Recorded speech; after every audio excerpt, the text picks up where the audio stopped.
Tenemos con nosotros verdaderamente a una gran mujer, una mujer que no solamente representa los ideales, los principios y los valores de la libertad y la democracia, sino que además lo hace con un gran coraje, con una enorme valentía, y creo que realmente nos hace enorgullecer a todos los que defendemos estas ideas.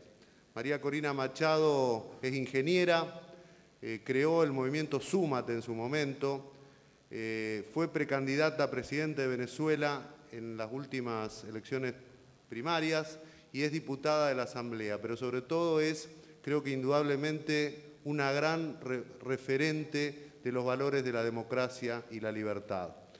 Todos estamos seguros de que María Corina Machado va a tener un rol muy importante en el futuro de Venezuela, para bien de Venezuela, y esperamos que ese futuro llegue pronto.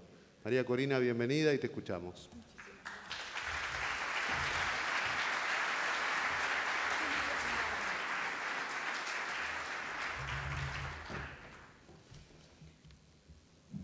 Gracias a todos, a la Fundación Libertad, a ti Gerardo, por en estas horas cruciales para mi país, tan emocionantes yo sé, para ustedes también, por encontrarnos aquí y ratificar un compromiso con estos ideales que compartimos.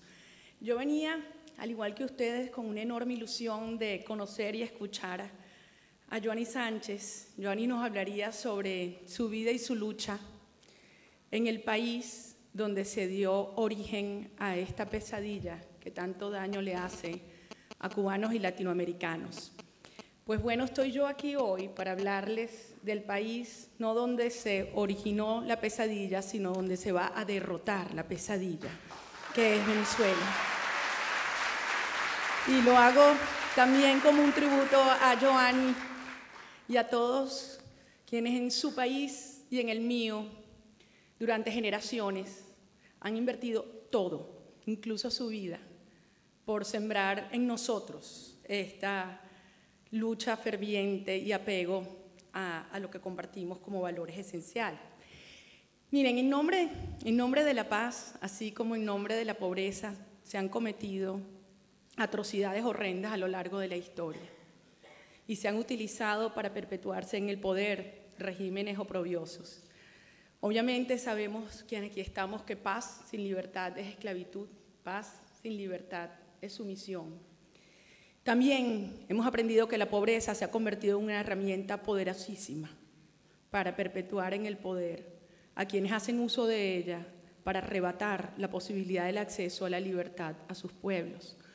Por eso hoy estoy aquí para hablarles de nuestra lucha por la paz, por la superación de la pobreza y por la libertad, porque las tres son necesarias, indisolubles en esta causa.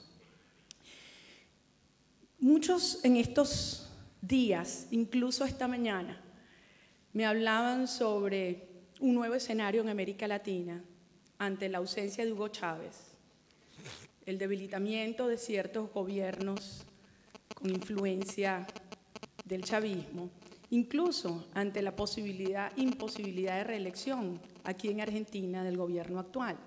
Y en función de esto, entiendan que esta amenaza, que hace unos años era más patente, pues de alguna manera se había disipado. Yo quiero decirles que esa amenaza es real y debemos asumirla para poder enfrentarla y derrotarla. Y es real y cierta para América Latina porque, entre otros, incluye unos ingredientes muy peligrosos. El primero es un populismo muy bien financiado, muchos recursos por detrás de los cuales aún disponen. El segundo es un proceso de cooptación institucional que ha avanzado con distintos grados de aceleración en diversos países de América Latina, pero que existe y que vemos cómo estas prácticas reeleccionistas tienen una de sus versiones más nefastas. La tercera es el componente ideológico cercano y cada vez más evidente con una izquierda radical y de inspiración cubana. La cuarta, quizás la más peligrosa y la menos abordada públicamente hoy, es la red de negocios y la red de alianzas que están operando detrás de estos modelos y que se refiere a organizaciones y vínculos con incluso el crimen organizado internacional que han ido penetrando instituciones fundamentales en nuestros países y que se convierten en uno de los principales dolientes de este modelo. Y el quinto ingrediente no se refiere a estos actores, sino se refiere a quienes deberían defender la democracia y sus valores y que en estos años, en particular en América Latina, han actuado desde la indiferencia hasta la complicidad, dándonos la espalda a quienes luchamos por hacer vigente y hacer respetar la democracia en nuestros países. De modo que lo que estamos enfrentando ahora no es la derrota electoral de un modelo, de un partido, sino es la derrota política de una concepción y un modelo de sociedad. Y para poder hacer esa derrota definitiva es fundamental partir de una caracterización cruda y detallada de cuál es el régimen que estamos enfrentando. Y evidentemente hay muchos calificativos que hemos escuchado en estos tiempos, desde el populismo militar hasta la autocracia electoral. Yo creo que no debemos andar con eufemismos y las cosas hay que llamarlas por su nombre. Y por eso yo opto por llamar este modelo que hoy existe en Venezuela una neodictadura. Una neodictadura que incluso es más difícil de combatir que las dictaduras convencionales, que las dictaduras clásicas. Tienen obviamente una esencia totalitaria, pero una fachada democrática de la cual obtienen enorme legitimidad. Acerca de la esencia totalitaria, autocrática, hemos escuchado mucho hoy en estos días. El control de los poderes públicos, la forma como se penetra y se politiza las Fuerzas Armadas, ese mecanismo de dominación de los medios de comunicación en los cuales no los necesitan cerrados, sino sometidos para que funcione la autocensura como un mecanismo de control, la asfixia de la sociedad civil desde las universidades, los sindicatos y por supuesto las expresiones de lucha ciudadana y desde luego lo que ha sido el debilitamiento de los partidos y la erradicación del pluralismo. Esto es la parte que sabemos que existe por detrás. ¿Cómo se legitiman? Porque para mí ese es el hilo conductual que han utilizado durante estos años para operar en una comunidad globalizada. Yo diría fundamentalmente por tres fuentes. La primera es la legitimidad de origen. Hemos tenido 20 elecciones en 14 años. La segunda es la pseudolegalidad. Es lograr que todo el aparato de justicia, en particular el Tribunal Supremo de Justicia, haga de la mentira una sentencia. Y cualquier aberración constitucional salga avalado por nuestro máximo tribunal. Y la tercera, y quiero insistir aquí, son las amistades y las complicidades internacionales, que en nuestro caso van desde Don King y Oliver Stone hasta más reciente, el expresidente Lula o el secretario general de la OEA, el señor Insulza, quienes han hecho manifestaciones inaceptables acerca de la situación de la democracia en Venezuela y de la lucha que estamos dando los venezolanos.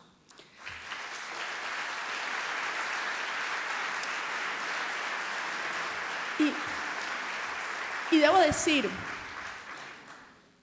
no sé si ustedes tienen conocimiento, bueno, realmente fue hace pocas horas, enviamos una comunicación al secretario general Insulza, así que quizás esto se están enterando antes que los medios, espero no que antes el señor Insulza, en la cual, en mi carácter de coordinadora internacional del Comando Simón Bolívar, le decía, señor Insulza, explíquenos a los venezolanos qué significa para usted que las elecciones del 14 de abril en Venezuela no son al final y al cabo algo de vida o muerte. Explíquenos. ¿Usted hubiese tolerado que frente al referéndum, al plebiscito, frente a Pinochet, alguien hubiese osado decir que no era algo de vida o muerte? No es de vida o muerte para las 180.000 madres, esposas e hijas de quienes han asesinado en estos años en un país donde existe 96% de impunidad, donde Venezuela se ha convertido en la tercera ciudad más peligrosa del mundo. No es debido a muerte para los jóvenes que están en huelga de hambre en estas horas mientras aquí hablamos exigiendo elecciones limpias. No es debido a muerte para todos aquellos venezolanos a quienes les han arrebatado sus propiedades desde Franklin Brito hasta Marcel Granier. No es debido a muerte para aquellos que pensamos que la familia es esencial y debe estar unida. Cuando hablamos que hay más de 1,5 millones de venezolanos que han dejado nuestro país porque han sentido que en Venezuela les arrebatan su deseo, simplemente expresar sus convicciones. Es por eso que en este contexto, donde este régimen ha logrado esos focos y fuentes de legitimidad, con esa complicidad, y donde hemos sentido que los presidentes de América Latina se han convertido en un club de legitimar lo ilegitimable, estos encuentros se convierten en un foro fundamental para moralizar y recordarnos que no estamos solos y que existen en Latinoamérica y en el mundo entero hombres y mujeres que entienden la naturaleza de la lucha que estamos dando en Venezuela y que nos acompañan y que han tenido la fortaleza y la valentía de elevar sus voces en estos foros y en los parlamentos de América Latina. Porque hoy quiero decir, con orgullo y agradecimiento, que por primera vez en estas horas estamos sintiendo cómo quienes desde distintos poderes públicos en América Latina están alertando al Consejo Nacional Electoral y a los poderes públicos en Venezuela de que el seguimiento a lo que ocurre en estas horas en nuestro país se ha convertido en una causa por la democracia en Latinoamérica. 350 diputados y senadores se adhirieron a una comunicación que el 20 de febrero entregamos diputados venezolanos diciéndole a Tibisay Lucena tiene dos opciones, o se pone el brazalete del golpe militar del 4 de febrero o cumple la Constitución venezolana. Pero estaremos allí vigilantes, porque las elecciones como mecanismo de legitimación, arrebatando la libre voluntad y el respeto de los venezolanos, en Venezuela se acabaron. Y las elecciones del año pasado fueron las últimas que este régimen podrá utilizar para legitimarse y permanecer como un régimen democrático en el poder. Frente a esto, enfrentamos en 4 días una fecha histórica. Sabemos que es, y aquí lo han descrito algunos compatriotas hoy, el aparato del Estado frente al ciudadano. Ahora me decían unos periodistas, pero entonces, ¿cómo lo van a lograr? Y porque cuando digo el aparato del Estado es desde los recursos de PDVSA. Imagínense el presidente de PDVSA decir, todos los empleados públicos tienen la orden de alistarse para hacer a Nicolás Maduro presidente. Todos los empleados públicos, frente al riesgo de perder su empleo. Hoy en Venezuela vemos desde los carros de bomberos hasta los autobuses escolares en actividades proselitistas correteando ciudadanos a los mítines del señor Maduro. Incluye los recursos, el aparato de Estado, el sistema de medios públicos. En BTV esta semana, por darles un ejemplo, un día, el canal de todos los venezolanos, medio oficial, 15 horas de transmisión a favor de Maduro, 4 minutos y medio sobre Enrique Capriles. Y eso porque era publicidad pagada. Publicidad pagada. Sistema de medios públicos, las Fuerzas Armadas. Hace unos días, y me perdonan las expresiones que voy a utilizar, pero quiero ser literal. El ministro de la Defensa, el almirante Molero, dijo: las Fuerzas Armadas le darán en la madre a los fascistas y haremos a Nicolás Maduro presidente. El señor Molero perdió su condición de militar para adquirir la de un vocero de un partido político, pero perdió absolutamente el liderazgo y la legitimidad de nuestras Fuerzas Armadas. Y yo confío en los hombres y mujeres de las Fuerzas Armadas venezolanas que entienden en su carácter de ciudadanos militares la responsabilidad histórica que tienen en estas horas. Se ha develado esta semana un operativo para utilizar a componentes de la Guardia Nacional y de las milicias como brazo de movilización del PSV el próximo domingo. Batallones. Esto ocurrió el 7 de octubre. Imagínate, Gerardo, que te toque en la puerta de tu casa a las 2 de la tarde. Camarada, 2 de la tarde usted no ha votado. Un oficial. Oficial, no se preocupe, yo voy más tarde. No, usted no ha entendido, no es más tarde. Venga conmigo en un vehículo militar al centro de votación. Esto es lo que estamos enfrentando. Y un Consejo Nacional Electoral que se ha negado a poner en práctica las reformas mínimas indispensables que estamos exigiendo parlamentarios de toda América Latina y que simplemente consisten en que la tinta indeleble sea indeleble, en que se quiten las captahuellas que hacen que más de la mitad de la población piense que su voto no es secreto, porque en Venezuela a la hora de votar usted coloca su huella dactilar conectada a la máquina de votación. Exigimos que se cuenten el 100% de los votos en las boletas escrutadas. Exigimos que no haya milicias en el Plan República.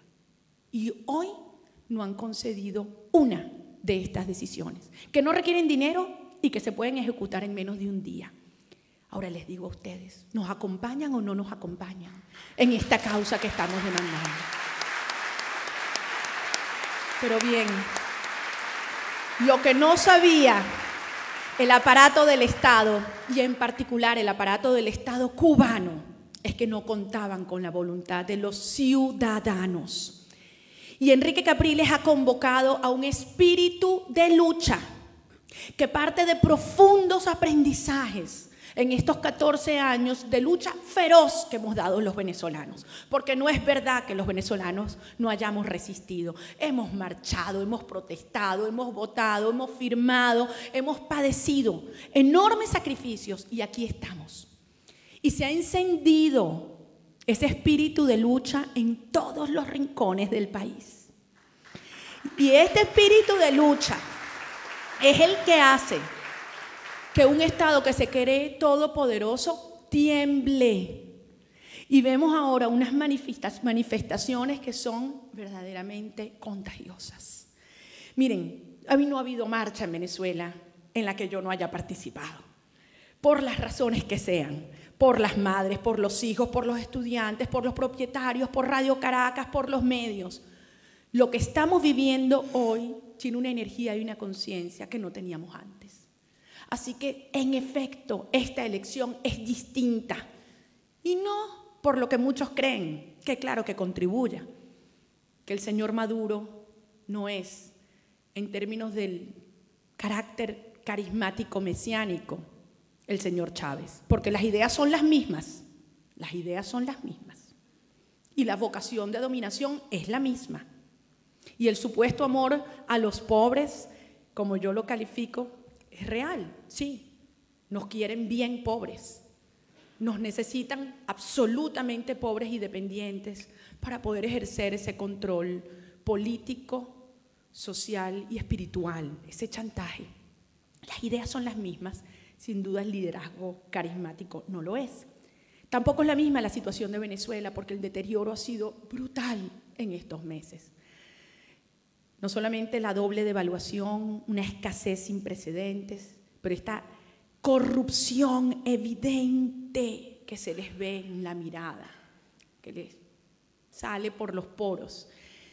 La diferencia no está en ellos.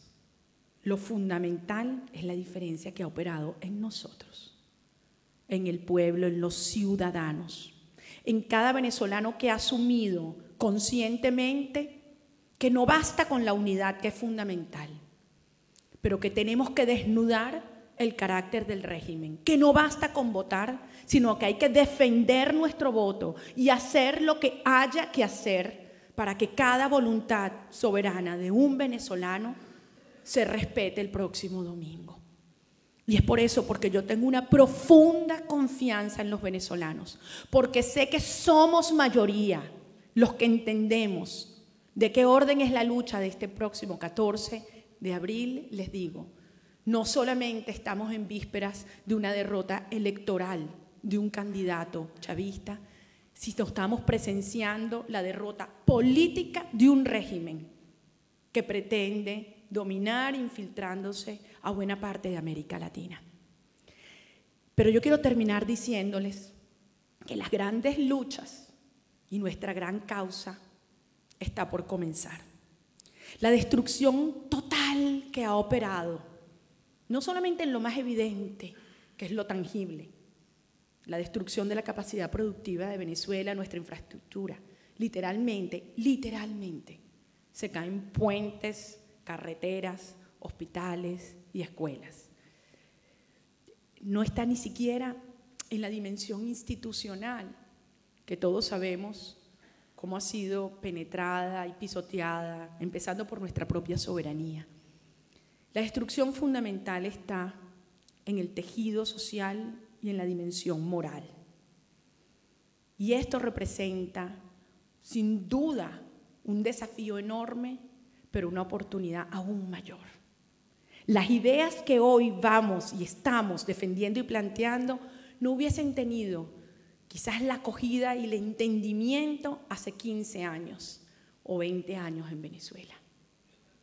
El haber demostrado que este populismo militarista y esta vocación de control obsesiva del Estado trae pobreza, división y violencia de una manera tan contundente, nos da la oportunidad para con audacia plantearle a Venezuela la necesidad de construir un nuevo contrato social que parte de una concepción distinta del individuo. Es la confianza plena en el ser humano, en su dignidad y en su derecho a soñar, a creer y a elegir por sí mismo.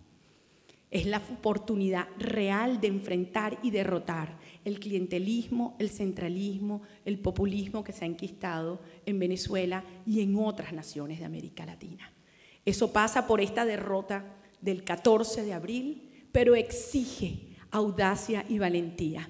Por eso termino diciendo, hoy nosotros nos enorgullecemos de la valentía que tantos venezolanos demuestran para combatir este régimen y defender lo suyo, su empleo, su patrimonio, su familia, su derecho a expresarse en los medios.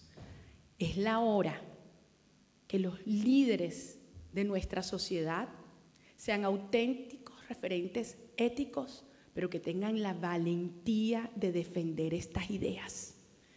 Ideas que no se han planteado hasta ahora con esta fortaleza y claridad en Venezuela, pero que en esta nueva etapa que se abre a partir del lunes veremos cómo convocan a esa mayoría de ciudadanos que entendemos que es la nueva hora de construir esa nueva sociedad. Venezuela hoy tiene los ojos de América Latina que entiende la magnitud de esa lucha que libramos. Hoy sabemos que no estamos solos. Hoy sabemos también que como somos mayoría en Venezuela, hay una mayoría de latinoamericanos que nos acompañan en esta causa, que el 14 de abril la seguirán de cerca y que construiremos juntos y celebraremos juntos a partir del próximo lunes. Gracias a todos. Dios los bendiga. Y viva la democracia y viva la libertad en Venezuela, en América Latina y el mundo. Muchísimas gracias.